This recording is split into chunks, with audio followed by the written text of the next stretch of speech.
Komantalivu, Jemapel, Patrick. 26. Over na ako eh. Kaso hindi na ako makatawad din kasi nga lugi ka na eh. Ayoko naman start yung 2026 ng pangit ugali ko. Sige ma'am. Ay, pagpanda namin. So guys, another watch, another deal tayo. Pauwi na sana pero wala kang pumasok ng biyaya. Si Miss JD Ann Hi. of Watch Me Manila. Sir Dennis, Patrick pala. Selling si ma'am ng 126334 na rhodium diamond dial date just 41. 2021, so under warranty pa. Dapat ito, binili ni sir para pang personal sana, birth watch daw nung anak. Kaso hindi daw na-feel. Ang asking ni ma'am, nasa 720. Pero nag-offer ako, nasa 620. Baka nga pwede pa. Konti pa. Konti. Paano yun ma'am? 626. Let me check ha. Pero fun fact muna tayo. Ito commonly asked question sa date. Yung diamond, quality niya is yung IF. Internally flawless siya. Kumbaga walang inclusion. Tapos yung color grade is G. G stands for diamond dial siya. So yun. May natutunan ka na. Eh, yun nga, ito na. Ano yung pinupush mo sa ano? Before, actually sa cars kami. Dahil sa cars. We're transitioning sa watches. Less paperwork, walang parking, maintenance. Well, may maintenance din. Although, versus every 6 months sa kotse, sa watch is every 5 to 10 years. So for this, 2021, baka kailangan na. Teka, check ko. I'm just listening for yung ano. May sound siya.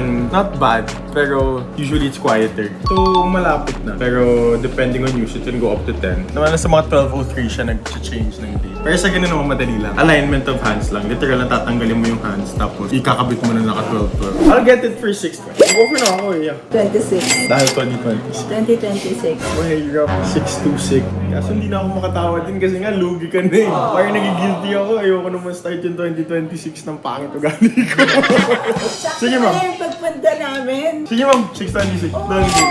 Done deal. We have the 7-step authentication process lang. It's gonna take around 30 to 40 minutes. Pa-check ko lang ma'am. Dalhin ko lang sa ano. Mahiwagan Gentry care. Ang heart and soul of Gentry. Yeah. This is what sets us apart. Kita niyo mga technicians natin. Ako si Tito, nag-overhaul ng relo. We also have our in-house polishing, si Tito Boy. Nag-training sila international.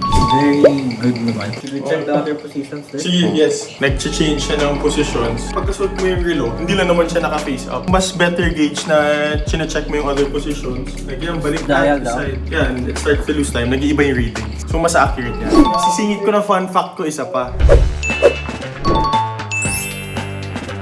Yung tourbillon na movement, it's a complication sa watch. Yung balance wheel is consistently rotating. Yung gain and loss niya is consistent all throughout the day. Although sa modern watches kasi na-overcome na yung ano, very minimal na lang yung na-add niya. For the complication of the movement, kaya hindi na siya ginagawa. Hindi na siya sinasama as much. Makita mo na lang siya sa sobrang high-end na movements, yung mga tourbillon.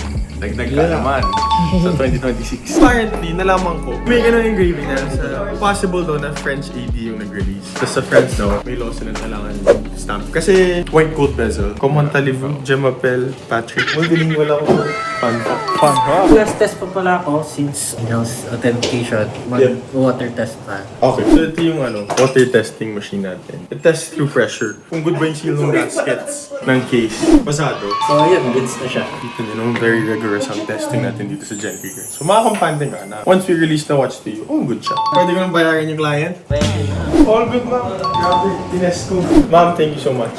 Pagano, good luck. Good luck sa Yes, pag-buy and good. sell. Sir, thank you so much. Babawi kami. Watch Me Manila, guys. And JDN. Yung done deal. 126334 rhodium diamond dial bought for 626,000. Ayan na. Thank you. Bye-bye. Happy 2026.